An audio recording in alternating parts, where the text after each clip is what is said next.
It's with pleasure I welcome you to this edition of IAAM, where it's all about marriage.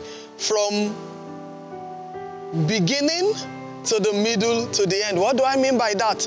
From courtship to wedding, marriage, life in marriage until death do you part. And sometimes until separation does you part. If you happen to be in an abusive marriage, we talk about everything.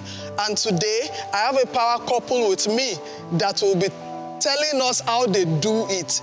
And it's my pleasure to introduce to you Adedoyin Kolawole and Shola Kolawole. Nice having you around. Thank you for granting us the privilege of your presence. We are so honored to be here. So, for how long have you been married? Okay, so it's going to be 11 years in September, Wow, October. that's a long time. Yes. And how has it been? Well, it's been good. It's been good, but of course, like they'll say, marriage is not just a bed of roses. We've had our ups and downs. We've had, challenges along the way, but thank God we've been able to overcome them all, and we are here today. So what do you do for a living? I'm a businessman. You're a businessman. Okay. Can you elaborate a little more? Okay. So We don't know who might be interested. I do printing business and also do a bit of importation as well, sales. Printing materials, specifically. Printing materials. So what do you do, ma'am? All right, for me, I am a human resources professional, even though with what I do right now, I'm more into administration, church administration and management. Okay, thank you. So let's go straight into the questions. All right, ma'am. I understand that you came from, although the two of you profess Christian religion and you practice Christian religion, but you came from backgrounds that have different faith. You came from an Islamic background, she came from a Christian background. What were the challenges you faced during your dating and courtship years with your parents, and how did you overcome those challenges? Okay, let me start from saying that I became a Christian long ago.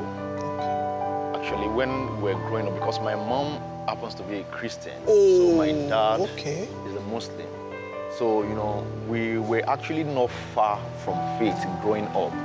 We had the combination of the two. So, but I actually decided to follow the path of my mom. So while growing up, I've had that conversation, with my dad.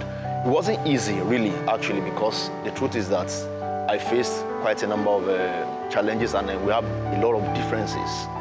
So, but a point came where he had to agree that this is what this God has chosen to do, and then he had to leave me at a point. Of course, it was challenging, especially when we're in our secondary school and all that. You receive a lot of canes because you didn't go to the Lekeo and all that. But to the glory of God, when I became a man, really, I had to let him know, and then he understood my choice, and then he had to let me go. So based on that, he knew that basically I'm not going to bring in any Ajia to the house. Okay. So, and of course, also my parents are not intrusive. So when we came to the time where I was dating, he already knew I was going to marry a Christian. And then when we gave birth to our child, the only thing he would just send his name. And then I asked, what's the meaning of the name? Okay, they gave us the name, and then I look at the meaning of the name. It was a good name. So that was all. It wasn't mean that we will be calling our children by the name, but at least they can call it. We gave him the honor of, Naming. yes, giving the name to the child. So there was really no contention, because just like you said, he already gave he was already in the Christian faith long before I even came into the picture at all. So the contention was already over and settled. You know, it was more of when he was growing up secondary school and all that, that the contention was there. So I didn't But what have to about face you and your own people? So for me, the only question my mom asked was, is he practicing Islam? I said no. It was just his dad practicing Islam. And she said once he's already a Christian, you know, she was fine with that. Okay. Though if my dad was alive, I think there would have been An issue. an Okay. issue, yes. I think there would have So let me just ask a side question Okay, because of what you said. You said he gave your son an Islamic name. You asked him what the name meant, and it meant something good. And you gave him the honor of adding it to the list of the names of your child. That is one way in which you honored him. Are there other ways in which you honored him? Or are you still honoring him? Which ways are you still honoring him now, despite the fact that you don't practice his religion? He is my dad. He is my father. Of course, he sent me to, he did his responsibility as a father. You know, we grew together until a point where, you know, when you are growing in that religion, you know, you will get to a particular stage that you must have a Muslim wife. And because my mom happens to be a Christian, so it was just only at that time that, you know, we missed our dad when he said, okay, he wants to go and marry a Muslim, blah, blah, blah. But we've always had a very good family right from start. He nurtured us. So I owe him every honor that a son will give to a parent. And of course, we speak every time. My last birthday, he still called me, we spoke. I go to him sometimes, and then, you know, we have a good rapport right now. I do my part as a son to him. And also support him during his Islamic celebrations. That's beautiful. Yes, we do that. Beautiful. I mean, make sure that, like the Salah time, make sure that he has a ram, you know, to slaughter and all Hope you that. are learning. Hope you are learning. The fact that your religion differs from that of your parents does not call for dishonor. So even if you are not practicing their religion, you can make their religion happy for them at the strategic points in time. So I just heard that although he doesn't practice Islam, he ensures that his dad have a ram for every Salah celebration. Not only that, the dad gave an Islamic name to his grandchild, who happens to be his own biological child, and he accepted the name. He only asked for the meaning of the name. So you don't need to throw your parents away or disregard your parents because your faith now differs from theirs. Sometimes the white pap comes from the black pot. I'm not saying any other religion is bad. What I just mean is that the fact that you see things differently doesn't necessarily mean that the differences call for dishonor. My next question is that how do you manage power shifts in your marriage? I understand that he's the head of the family. Definitely. He's financially responsible for his family. He's responsible in the area of leadership for his family. However, because of the nature of your own work, you happen to hold a higher position in the religious faith you both profess, which is Christianity. And that means when you are in the church environment, he has to defer to you. Sometimes he might have to take church instructions from you. And sometimes if there are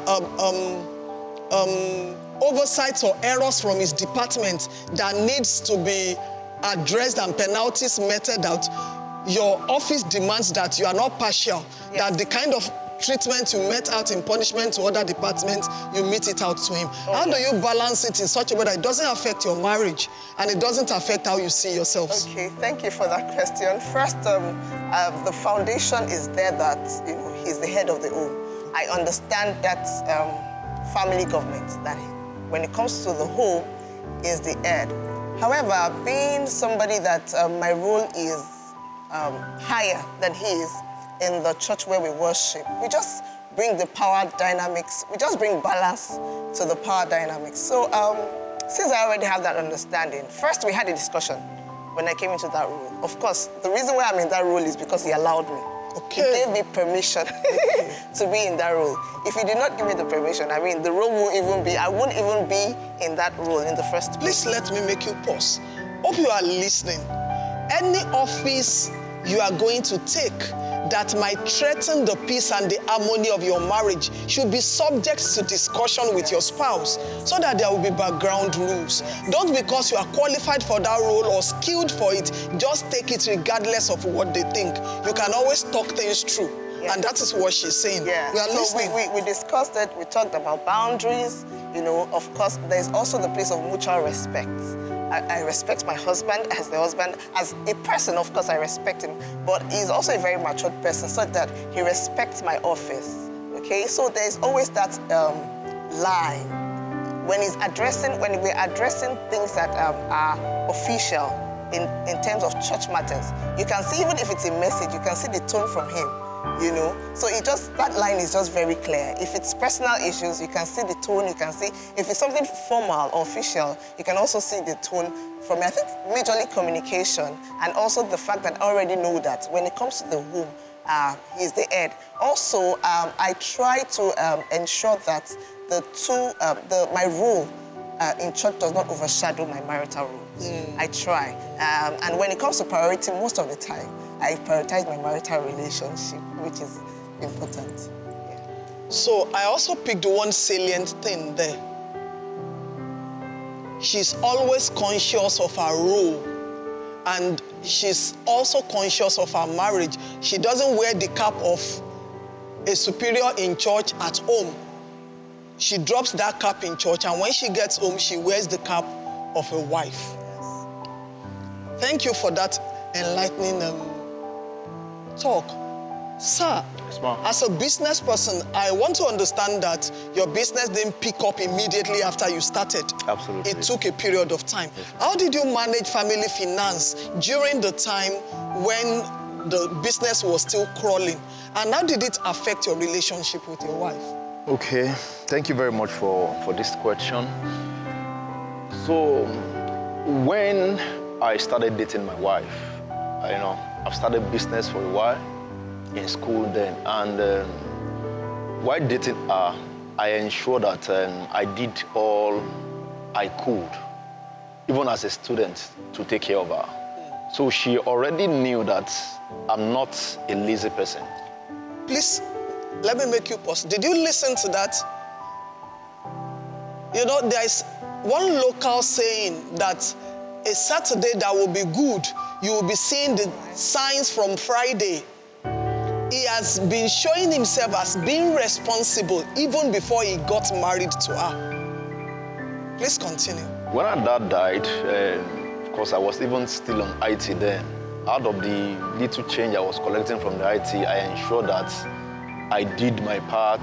The amount they gave to her, I didn't let her pay it alone. I did my best to ensure that, even her clothes and everything. Wow. So I wasn't working then. I was just an IT, just having my internship. So when we got married, and things were not actually what we expected. We're trying to build a business, and then she already knew that this guy is not lazy. And it wasn't that I was just sitting down at home, sleeping and all that. I was doing my best, making moves, doing all I could to ensure that the business works. So at that point, I really appreciate her for her understanding at that time. So what we did was just to live within our means. Of course, we're living within our means, and then we refuse to compare ourselves with other people. Please, let me make you pause again. Hope you are listening. The first thing that stood out to me was that the wife did not complain in marriage. And I'm okay, or I'm not surprised that she did not complain. When it was available, he was doing it at his level. He was responsible at his level. Even before they got married, he was responsible. So when the business got a bit on the slow side, she understood that it was about the business, not about him. Many marriages have challenges because the spouse doesn't even know the difference between when you are buoyant and when you are not. You want understanding from the man or from the woman, let them know the difference. When the situation and circumstances are working fine, let them enjoy it, let them enjoy you. That way they will be able to understand when it is not too fine. Then secondly, it said that They lived within their means and they did not compare themselves with other couples. Please continue. So we refuse to compare ourselves with other couples, even though, we saw a lot of people around us, maybe couples who just got married, or people who are not yet married. It seems that they are doing very well. They are doing what, we appreciate. We appreciate where we were, and then we kept releasing our faith for our next level. And at a point in time, God showed up for us, and then everything changed. So let me also add to that. I think what I also did at the home front at that time was that I went to look for the major local markets, the major local markets, so that even though we could not buy bulk, but there's a way you could, yes, I could buy it cheaper, and then, when you're doing the bulk buying, there's a way you can share in this part of the world where we are, where you can share and buy maybe a quarter instead of a basket. Of tomatoes. You could find people who you share together in the market, and then you end up going up with a quarter. That way, I was able to buy, things cheaper. So I did that on the home front. That's another skill at play. Going to the local markets where things are bought for a cheaper rate in comparison to the shopping malls. Yes. And sharing, buying a full basket with some other people and sharing. That's quite impressive. That's quite impressive. So my next question is, I remember that as at the time you got wedded, you had accommodation issues. Okay. As at when you got wedded, there was no particular accommodation secured. What did you think you could have done better? What would you advise couple getting married regarding accommodation issues? Because I knew that eventually, I think you had to stay in the guest house or in the hotel for a while. Yeah, 2 days. Yes. 2 days. And what do you think you could have done better regarding the accommodation? At least you have passed that stage, but your experience could be a blessing to someone else. Okay. Okay, so really, it was not an issue anyway, but also to people looking at it from the outside, it was. It was because, one, the kind of person I am, I really love to enjoy the best within my means. As in, within my means. My wife knows this about me. When it comes to negotiation, okay, if you are saying that, okay, you have this particular item, you want to offer this particular value, this particular amount for it, I will tell you that this value you want to offer, is this the best you can get?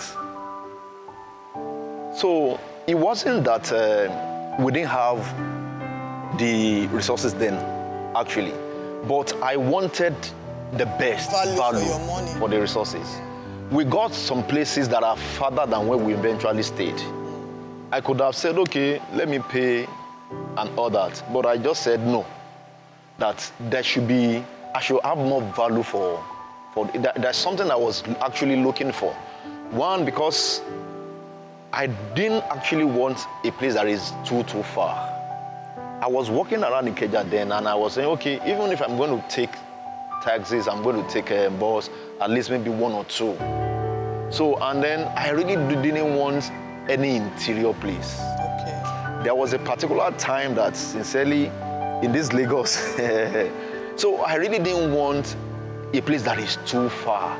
Because my brother stayed in a very far place, and I knew what he went through. When you get to the main bus stop, he was staying very far.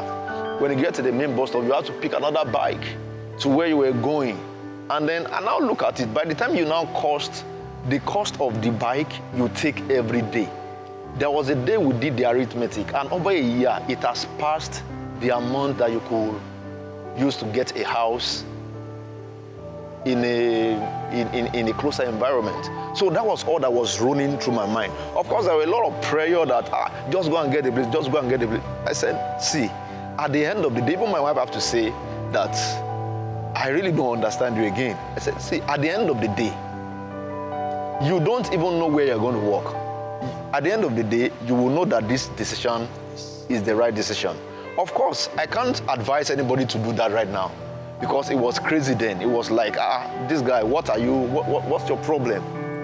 So, but eventually when we got, I could remember that was a particular time, I had to go and pick my wife around 11:30 at the bus stop. Our house is just like 5 minutes walk. Even less than 5 minutes walk from the bus stop.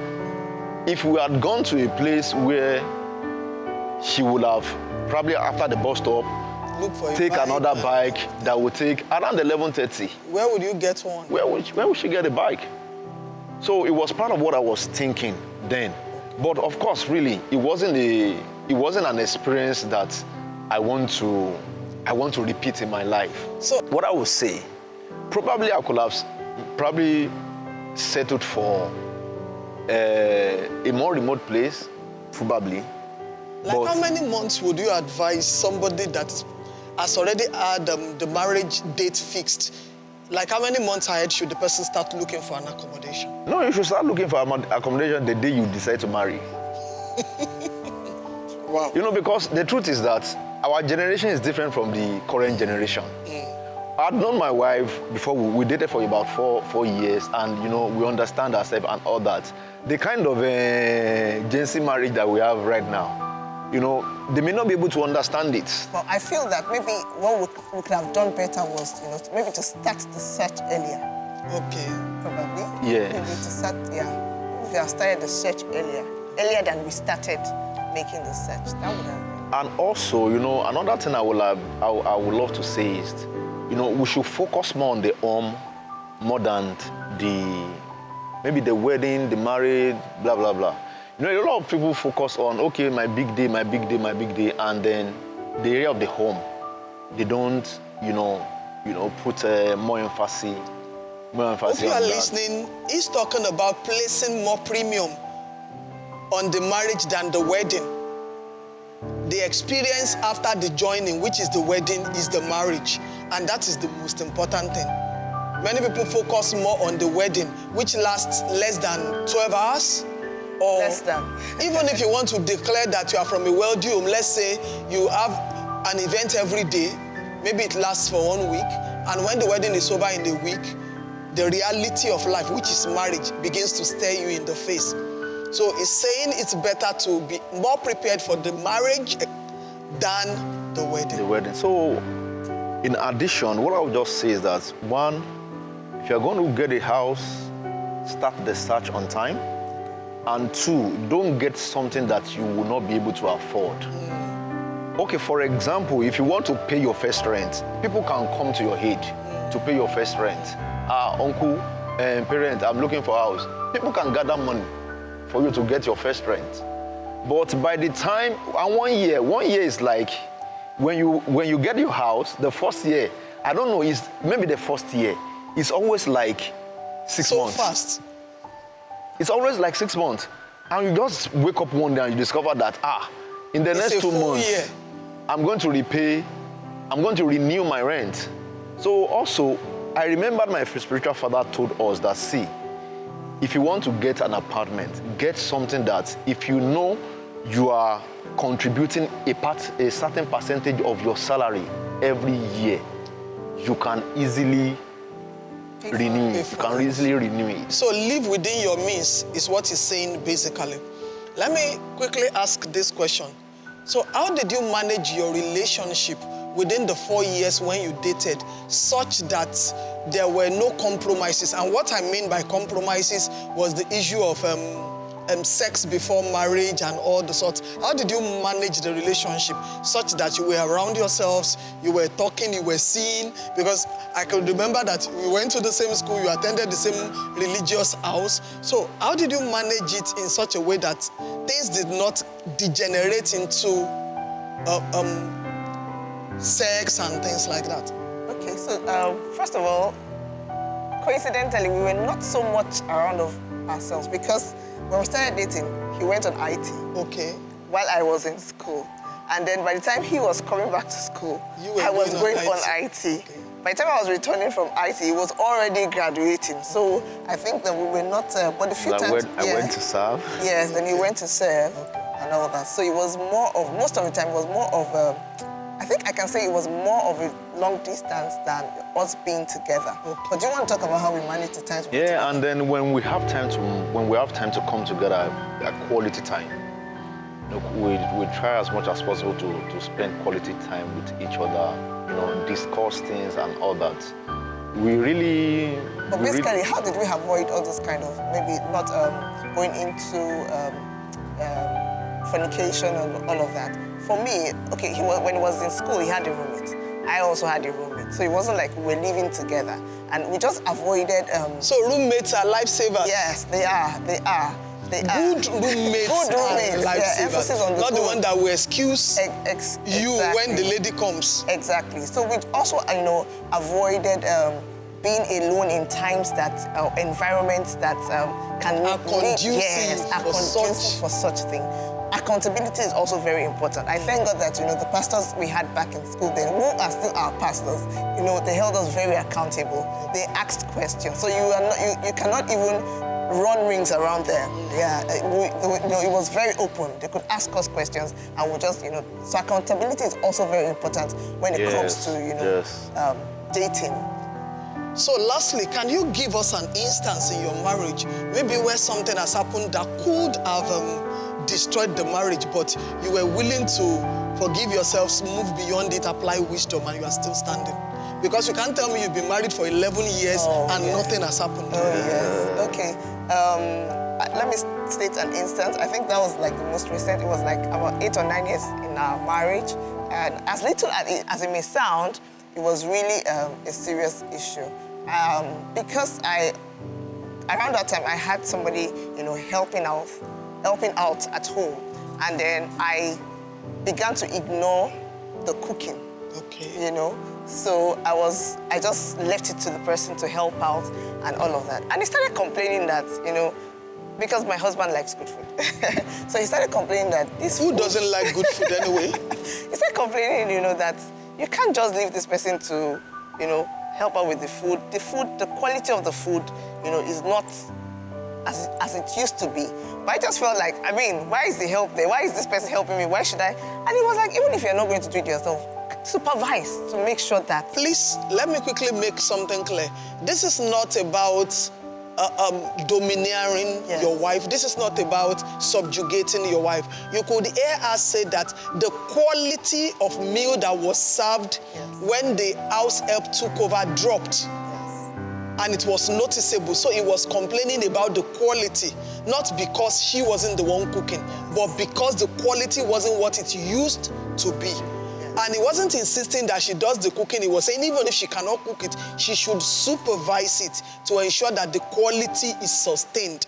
So it's not about the insistence on she must be the one and I don't want anybody else, so that we can balance that part. Yes, so, but I didn't see it that way. I just felt, it's food, like, that's why somebody's helping and all of that. And, it caused contentions and all that. And for the first time, my husband is not somebody that goes to report or anything. For the first time in our marriage, he took my matter, he went to report to, people that we look up to in marriage, a higher authority. And, they had to call me and caution me. And it was a contention. Thank you for being so down to earth. And I also picked something very important there. There should be somebody that can call either of you to order in your marriage. A car is a casket if it has no brake system. The brake system in your marriage is that authority you both respect that can call you to order. She said when things was going south in the area of the quality food served in the house, the husband reported to somebody they both respect. And here they are smiling, having fun and enjoying their marriage. So I hope you had value for your time this session and you have learned 1 or 2 things that you will apply in your own relationship and marriage. I want to appreciate you for coming. Thank you. And thank you for being down to earth and sincere with us, giving us the privilege to learn from your experiences. We are honored. So we'll come your way next time.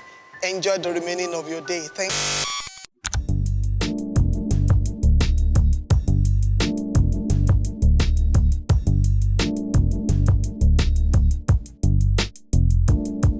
Hello everyone, welcome to this edition of Ask the Love Doctor, where I pick one of the questions sent to me and I provide answers to it. Today, I'm going to be answering the question that said, my clergy doesn't approve of my partner. What should I do? My clergy doesn't approve of my partner. What should I do? And my answer to you would be, what is your relationship with your clergy? And what are the reasons your clergy is giving you for his disapproval of your partner? Sometimes we need to listen objectively, because when we love someone, loving someone can be a blind spot where we get to be blindsided or blindfolded to salient character defects or deficiencies in such persons. And it might be a neutral person that will see what we are not seeing and might be calling our attention to such. So, if you listen to the reasons your clergy is giving for his or her disapproval, and it is valid or salient, what they are saying is in your own interest, then you might want to pause a little bit and look into things. However, if your clergy doesn't have a valid reason for telling you not to go ahead with whom you have vetted, whom you have observed over a considerable period of time, and you are satisfied and convinced that you want to spend the rest of your life with this person, you can go ahead nonetheless. Because after all is said and done, you are the one that will live with the person, not your clergy.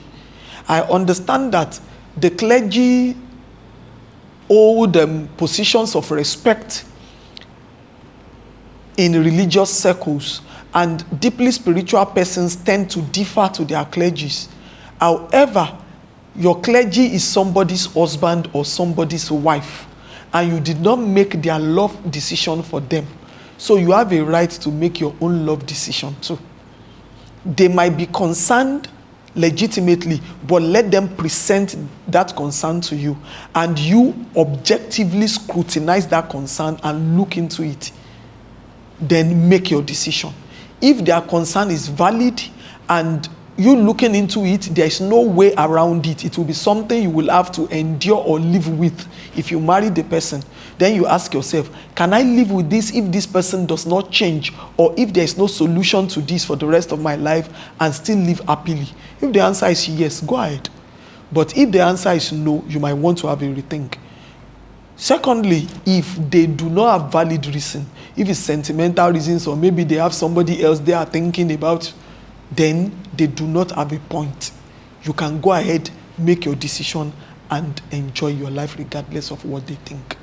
I hope I answered your question. And if there's anyone out there that want to ask the Love Doctor a question, please feel free to send in your question at Dr. Seun Olabode on any of the social media handles, and I would get to your question one of these days and give answers to it.